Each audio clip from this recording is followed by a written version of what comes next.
How long have you been intimate with him? I asked, as the chaos swirled around us. Margot stared at me, as tense and on edge as a cat meeting another cat in an alleyway. Her eyes darted here, there, and everywhere. "Why did you hit that man?" she shouted. She needed to be heard over the noise of people excitedly swirling around to take a look at the man on the floor, and me, the guy who put him there. "Because he told me he was intimate with you. I didn't feel the need to let him get away with it." "But he never said a word to you." I sighed. It seemed we were going to have to go all around the houses to get to the truth on this. I took her arm and drew her out onto the balcony. The view out over the city was good, but my attention was elsewhere. "Johnny, what's this all about? You just stood up and hit Frederick for no reason." Damn it. Why won't she allow me a level of intellect that understands signals and not just words? It wasn't for no reason. I'm not some psycho who goes around hitting strangers for no reason whatsoever. I told you. It was for being intimate with you, my less than faithful wife. She turned the tap on, blubbering through the tears. "How can you say that? How dare you? I have never—" I cut her off. "Yes, you have, and lying to me now isn't going to make anything easier, so why don't we just let it all out and hopefully feel better about this storm you've dragged me into?" "Why would you say that? I've always been completely honest and true." "Stop it!" I shouted. "I've known you've been stepping out on me for weeks now. I just didn't know the who of it until tonight, until that told me. But he never said a word." "He didn't. But he still said it just as clear as day." "I don't understand," she wailed. "I was going to have to wait around anyway until the emergency services turned up. Police, ambulance, and maybe even the fire brigade or even the army. It all depended on who had been called, so we might as well get through it." I told her to wait there, putting enough sternness into my voice that I knew she would comply, and went to get us drinks from our table and that lovely little cigar case that had the cutter and lighter built in from the suit jacket I'd hung on the back of my chair. I loved that case just as much as I loved its contents, had done ever since Margot had given it to me for my birthday the previous year. When she had been promoted to department manager shortly after that, I had bought her a lovely sapphire and emerald pendant. We liked giving each other things we had extensively and exhaustively searched out. When I returned, she had sunk into one of the metal wire chairs that dotted the hotel balcony, which ran alongside the conference room her company had booked for the evening's award ceremonies. As I pulled up another of those monstrosities and sat down beside her, she tried to get started. "Johnny, I raised a finger at her, signaling her to wait. Then I drew out a cigar, clipped it, and lit it. When it was glowing nicely, I turned to her. "You've been messing around on me for the past 3 weeks, maybe more, probably more. You thought you were hiding it, but you weren't. It was your stories that gave you away." She looked incredulous. "What do you mean, my stories? What are you talking about?" I gave a ruefully bitter laugh. "The stories you and your women friends tell when we all get together." We were still quite young, had been married 6 years with Bethy, our daughter, and had a lot of friends who were very much like us. Yuppies, I suppose, is the best word, although I don't like thinking I am one. So every weekend, we would all hang out at one or other of our homes, or head to the lake or park for a barbecue and drinks. And in the natural course of things that always seems to happen at these get-togethers, the men would slowly congregate together in one group and the women in another, and each would regale the others in the group with stories about their partners. The men would basically bring each other up to date on what was going on in their lives, conversations they'd had with their wives, decisions made, plans put together for future vacations, or places they'd discovered that their children might like. Then the conversation would swing away to business, politics, and, of course, sport, with little byways into remembering when, trying to make each story more interesting or funny than the previous speaker. We all had pretty good senses of humor, and blasts of laughter would foghorn from the men's group at regular intervals. and the women would do the same, except their conversations seemed set at a much more basic level than ours. There were no fixed rules or even conscious decisions about when and how the groups would form, and people would split away to chat with people in the other group all the time, reminding a partner of something they had just thought of, telling a tidbit of gossip just heard that was too good to wait until the trip home, or just for a hug and a squeeze of a hand. It's just how people are when they get together. The thing is, I'd hung out near the women's group often enough that I knew the topics of conversation would usually be about husbands, children, homes, or something newly purchased. Hell, that was what the men covered as well, among other things. But the tone was very different. The women in our circle of friends would start off casually gossiping about what was going on in their lives, which would gradually morph into what their husbands were doing, and then change further into what their husbands were doing wrong. When it came to things they did wrong, husbands were the preferred topic, even beating out how horrendous their children's moods, untidiness, and eating habits were as the greatest source of merriment. It would start lightly, with a little emphasis here and there when describing something a husband had done, causing much hilarity amongst them.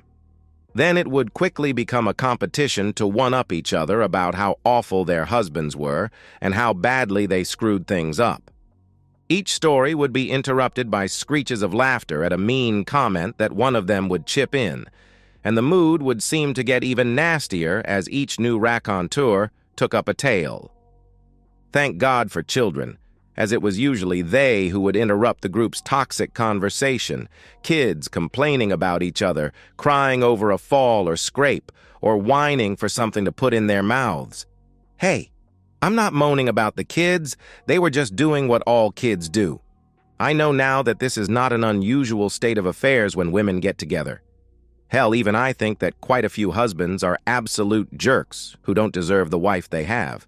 So the conversations are a way of lowering tension in the women and allowing them to vent in a passive-aggressive way which they can blow off as just having a laugh. But the first time I heard it ramp up, the way it always does, took me completely by surprise.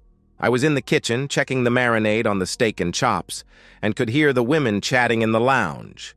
There was a burst of laughter that brought a smile to my face, and I began to consciously listen in. May was having a go at Dom, who, according to her, always tries to score some three-pointer by throwing his socks at the laundry basket from his side of the bed. He even tries to do trick shots by making them spin in the air. Idiot stuff like that. Like there's some crowd watching and cheering him on. Hey, at least he tries for the basket, moaned Annie. Greg just drops them on the floor, as if the act of taking them off makes them non-existent. They exist when I have to pick them up to do the laundry, that's for sure. I don't even mind that, interrupted Freddie. What I object to is the skid marks, and the fact that Vern always manages to turn his boxers inside out when he takes them off, and I have to turn them right side out again to wash. I don't even want to look at that, and I still have to turn them right side out. With my hands. Can you believe it? I couldn't help having a silent snigger at the hapless Vern and his careless toilet habits.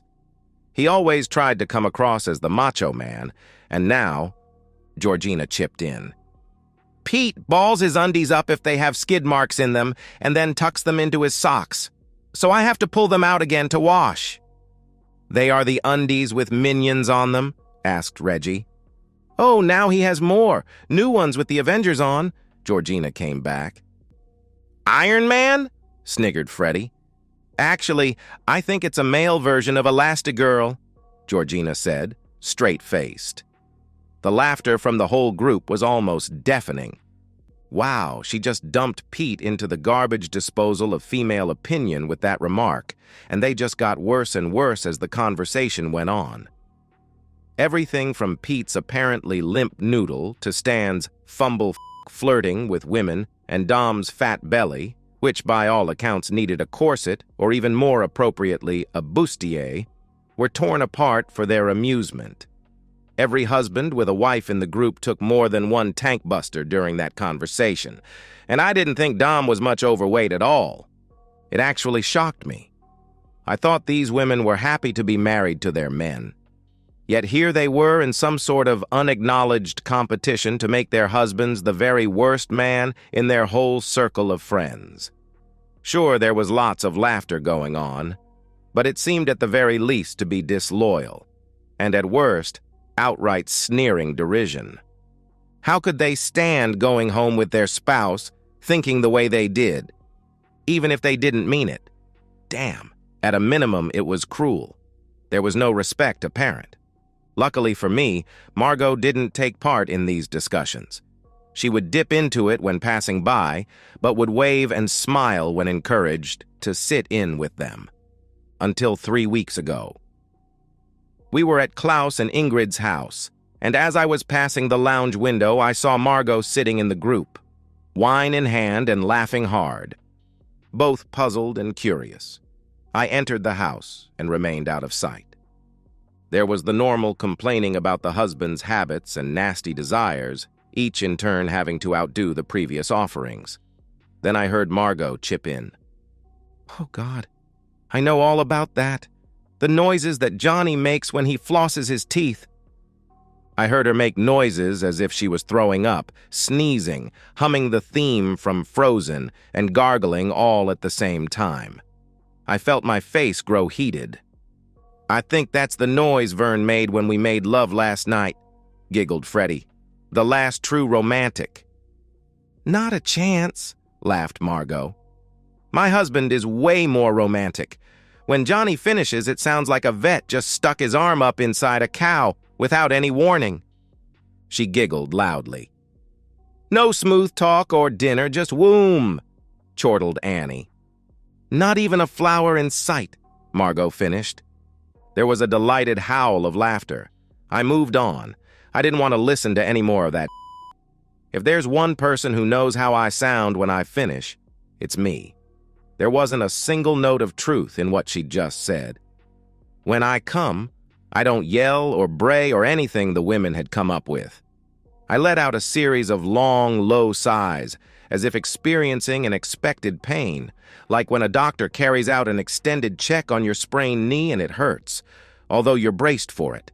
I didn't want to cause a fight in front of our friends, so I stayed cool but not unresponsive for the rest of the day. We got home after a day of wine and sun, and after putting 3-year-old Bethy to bed, just hit the sack and went straight to sleep. But that sound kept echoing in my mind, and it promised to hang about unless I worked it all out.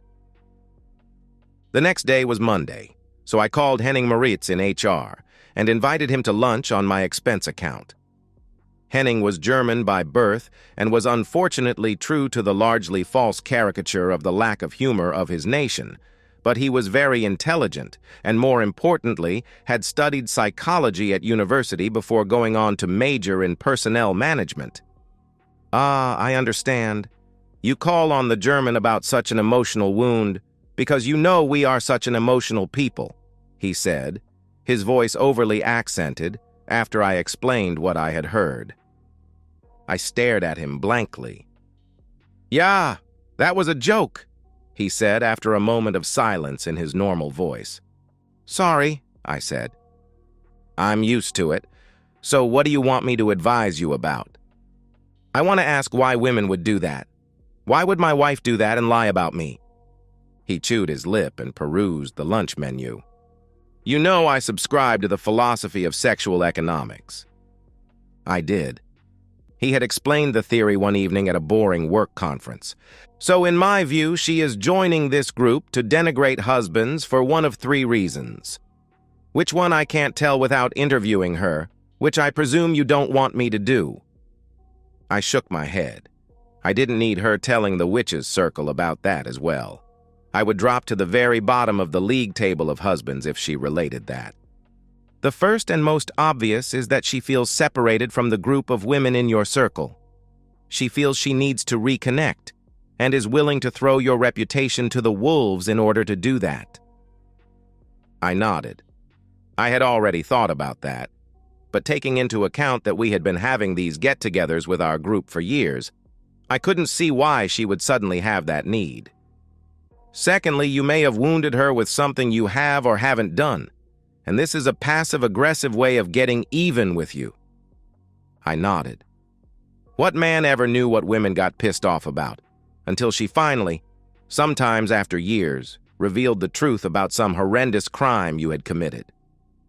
I decided to think about that further and examine my memory about anniversaries, casual remarks I may have made, or worst of all, any frantically vital appointment such as a lunch she had vaguely indicated she might want that I had forgotten to turn up for. Thirdly, she may be trying to lower your position in the group in order to raise herself up and achieve sympathy and support for something she plans to do. "She wants to get people on her side against me?" I asked. He shrugged. "It wouldn't be the first time, would it? It happens within families all the time, especially between siblings. You know, that is also part of the sexual economic theory, the advancing of oneself at the expense of the other in order to gain resources or genetic material, depending on the sex of the protagonist of this action. In fact, he waffled on and on as we ate, and I remembered all too clearly why I didn't have lunch with him very often, but he had given me plenty to think about. "Who's hosting the get-together this weekend?" I asked later in the week, carefully casual. I couldn't bear the fallout if she knew my thoughts. I loved her and didn't want to face a month or more of silent accusation if she thought I was falsely accusing her of something. "Annie and Greg," she said. "That'll be nice. You seem to enjoy getting together with the girls." "I do. They're a nice bunch," she agreed. "You seem closer than you have been for a while." "Yes. I don't know why it's taken me so long to relax into their company." I thought about that. Could it be because they seem to be awful human beings, with no loyalty, respect, or high opinion for anyone? How could anyone relax in their company? After my wake-up call about the girls, I had taken to listening to their group conversations, and if one of them was absent, they would be ripped to pieces by the rest like a wounded and bleeding fish in the center of a shiver of sharks in a feeding frenzy. Henning had explained that as well. "Women do gossip more than men, and as they mostly eschew violence, this is one of the main weapons in their arsenal. Men are hunters by nature, while women are gatherers. Nuts, seeds, and berries are good, but nowhere near as rich in nutrition as meat. So they are programmed to want the resources that men are traditionally better at bringing home. In return, they can offer intimacy and exclusivity, something that usually has no value when offered by men. A woman has to advertise herself to men, hence the makeup and clothes and all that, in order to compete with other attractive women. The other way to compete is through gossip, which is basically talking about another woman and the value of her sexual ability or exclusivity, while raising those values in herself at the same time. So, a woman hinting that another woman is a genetic weapon. Of course. Why don't they just come out and accuse each other of being that? I asked. 1. Because that would devalue the denigration. It's a potent weapon and has to be used sparingly. And 2, because first-hand knowledge would place her squarely alongside the in order to gain the knowledge, and that would lower the value of her own promise of exclusivity, and lowering that even a little could cause her a lot of damage in the genetic stakes. So gossiping is the answer? Geez, that's messed up. It's the way our monkey brains have been programmed, he said with a smile. But if they know they are all calling each other even just to each other, why don't they call each other out on it? Studies have shown that most women believe that their friends would defend them against such talk. Almost every woman interviewed maintained that she would defend her friends and firmly believed she did not spread any such gossip onwards. And yet, if that was true, there would be no gossip a go around, so I wouldn't take that denial at face value. He paused to think. Economically, perhaps it's to maintain the price of being exclusive. If a woman does sleep around, it increases the flow of intimacy into the market, which, like any other commodity, lowers the price. If they all did it, then the cost to a man of having intimacy would be almost nothing. He wouldn't have to spend much in the way of resources to get laid. However, if the value of that woman's sexual ability is lowered and the promise of exclusivity is questioned, then that maintains the price for those women who are regarded as virtuous and yet good in bed for one man. He took a drink. Good wine. I muttered something, wishing I'd never asked him about all this. To be seen as purely a provider of resources to a woman in order to get intimacy and the promise of faithfulness seemed just so sad. It was the conjunction of those two thoughts that brought up another. Margot had explicitly promised me that she would be faithful to me when we married, and implicitly promised to have intimacy with me at the same time. Was I getting neither? I certainly wasn't getting as much intimacy as I was promised, that was for sure. Once a week, maybe. It was once a month more often than I would like to remember. And if that new little nagging voice in the back of my head was right, then I wasn't getting any exclusivity either. In fact, it was more likely that someone else was getting that. So I watched. I wasn't going to fly off the handle. I had no idea if I was right. And if I wasn't, then bringing it up might actually cause something to happen out of anger, more than diffuse the situation. I loved my wife, but I wasn't blind to the fact that sometimes she was more than happy to cut off her nose to spite her face. So for almost 4 weeks I observed her. I didn't see much that was interesting apart from the fact that she was getting her girls on side each weekend with more and more cutting remarks. Then came the awards evening. I looked over all her fellow workers, wondering if there was a sexual aspect seething unseen beneath the surface. Logically, it was the right place to look. She went to work at 8 in the morning, got home at 6.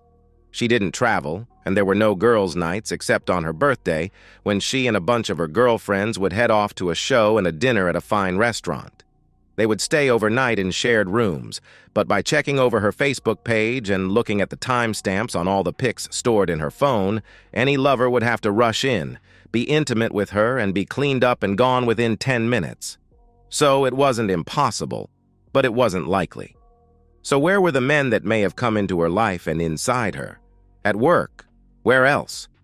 For some reason, perhaps because I was looking for a cheating so intently, or maybe because of the stupid Zapata mustache that he wore that was 50 years out of date, I picked up on him straight away.